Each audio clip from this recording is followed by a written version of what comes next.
Kate Koo is on the line and we're going to talk about her book, Gia and the Waves of Sadness. How are you doing today? I'm doing great. How are you, Toby? I'm excellent, thanks. So what was it that inspired you to write this book? Actually, last year, my grandma passed away. I had a very special relationship with her. Um, she was in Korea, I was here, and I had to deal with the grieving process when there was a lockdown. So I cried a lot, but I found myself running away from something that was very uncomfortable. And I guess I was running away from my sadness, trying to fight it sometimes.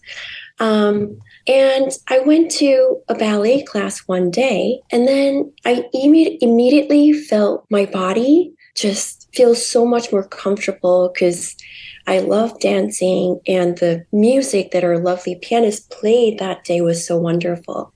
And then I couldn't keep up with the dancing anymore because I just had to cry. So I ran into my car and cried. And something that I never expected happened. I felt relief and it felt great.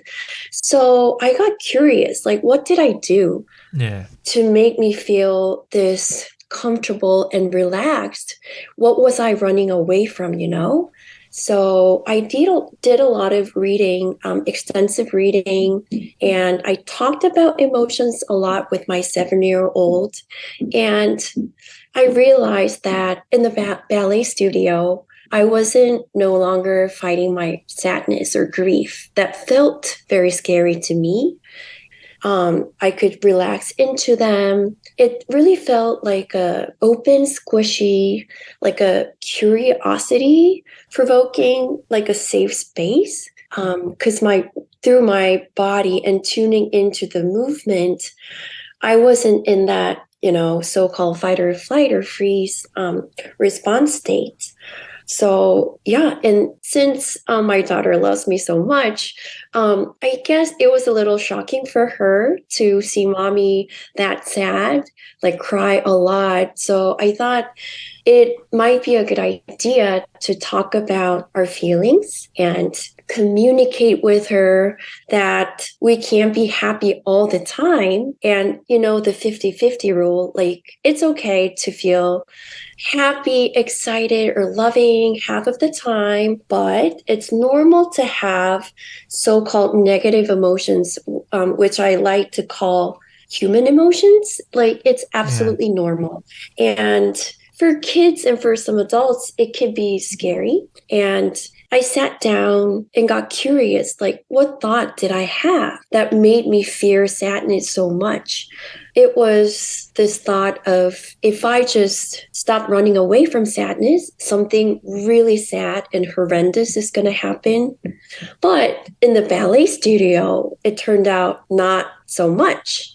And I had that awareness that through the grieving process, it wasn't happiness that I needed. I wanted to create like a very special space in my heart for my grandma. And sadness was the exact feeling that I needed. And I came up with a thought that I wanted to keep. Like sadness is here because I loved her so much. And it's helping me create a very special space in my heart so I can feel her every day whenever I want to. And it was a long journey, but I thought, oh, it would have been so much better if I learned about this when I went to school, in elementary school. Because when I was growing up, we weren't that big on social emotional learning, or we didn't really talk about our emotions. It Yeah. was more of almost like a toxic positivity.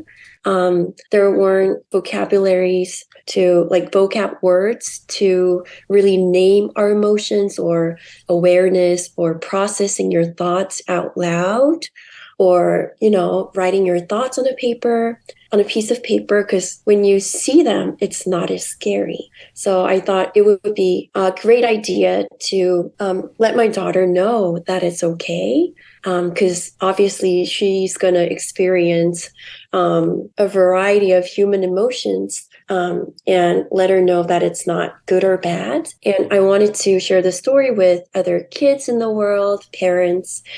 So it was like how I processed my sadness through this book, writing it, illustrating it. And I recorded an audiobook with my daughter because she is in the story. Yeah.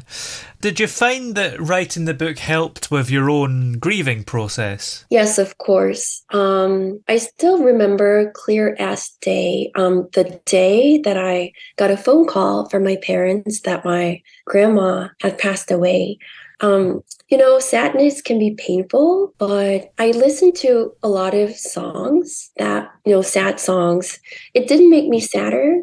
It made me feel like it's okay. Like there are a lot of people who went through the same thing. And so writing that story was quite a healing process.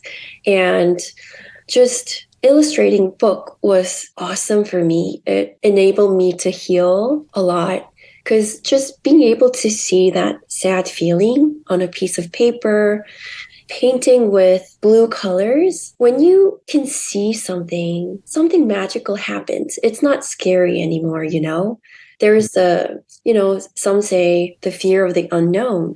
It really felt like that. So just really, it helped me just directly face my emotions of sadness and fear. And then from that space, I gained awareness, what was happening. And from a much calmer space, I could really, really think about, okay, I'm clearly very sad. My grandma passed away. Sadness is going to come and go, but what do I want for myself? What would have my grandma wanted for myself, And that was all possible because I could really soothe myself and calm down through writing this book. Yeah. And who inspired the characters in the book? Was one of them inspired by your grandmother or people in your life? Yes, actually, it's sort of funny. It was me because I was feeling sad. My grandma had passed away. And then the girl dances, goes to the ballet studio. That's me. And then I wanted to write about that. And the protagonist name's Gia because my daughter wanted to be in the story. But kids are so open and they have that natural curiosity. Mommy, like, I know you're sad, but like, she helped me to really get curious about how I was talking to myself. So that helped a lot. And Tara Brach inspired me. I follow her and listen to a lot of her meditations. I read her books, a lot of her books, and the one that has inspired me the most is called Radical Acceptance. So being in a safe space that I could really feel safe and relaxed was the ballet studio. And then I guess with that calmer space, I could radically accept the fact that I'm very sad. I'm experiencing sadness and grief, but it's totally okay. It's what it means to be human. It would be so much weirder if I would just be happy 100% of the time. And I could really muster the courage to face it. And I literally held my daughter's hand when I really wanted to talk about my thoughts, my feelings. And then this book just helped me. And whenever, even this morning, I'm having this interview with you, right? Yeah. So, I mean, people have anxiety. So, and I did go to the ballet studio to ballet dance today. And I just got curious, like, I feel a little bit of anxiety today. Why is it here? And I could relax into them and create a story that I want to keep. It's just here. It's okay. It's a human thing. I relaxed into it and it just went away. And it really, really helps me to cope with all kinds of so-called negative, like human emotions. Yeah. So do you hope that this book will maybe change the way we think about mental health and talk about mental health? Because there is a lot of stigma around it still, isn't there? Yes, because my daughter is in first grade. So they're big on SEL, but still, if you talk about mental health, there's still a lot of like so much stigma around it. And parents think that if you keep talking about like mental health, like your emotions, you're a bad kid or you're the problem child, so to speak. So I think we have to think about it as self-care. That's absolutely necessary. Just like taking care of our body, like by exercising or going to the doctors, it's taking care of your mind. And if we want to thrive and not just survive, like we really have to get in there and learn the skills that we need to thrive in life. And I think we can't really talk about it and just emphasize that it's important. What I do with my kid is just to talk about it on a daily basis. And when it feels like she's having something's bothering her or some needs aren't being met, just by talking about it, I think it really, really normalizes the whole concept of taking care of your mind. And just mental health isn't so scary, and it's not for abnormal people. And yeah, I think that's the only way to normalize it. Do you plan on publishing another book anytime soon? Yes, my daughter and I are trilingual, so I'm gonna publish the Mandarin version and Korean version. We're Korean, and my second book, I've started working on it. It's about joy. I'm gonna write about all kinds of joys, and the concept of there not being bad joys or good joys, and we need a variety of joys because I think having finished the book, it gave me so much joy. It was huge, but it takes time and effort, right? So I feel like I sprinkled a lot of little joys in between, like taking a walk, being in nature, or going to a cafe, having my favorite cup of cafe, like latte. Without those little joys in between, or the feeling of looking forward to my new book, I would never have gotten through the whole process. So I'm going to be talking about all kinds of joys. And the title is Gia and the Sprinkles of Joy. And there's like a bottle full of sprinkles. Sometimes it's little, you can just scoop it up and sprinkle. Some big joys are different, but you need to bake it in the oven. The ingredients are time and failure. So yeah, it's going to talk about all kinds of joys. Excellent. Sounds great.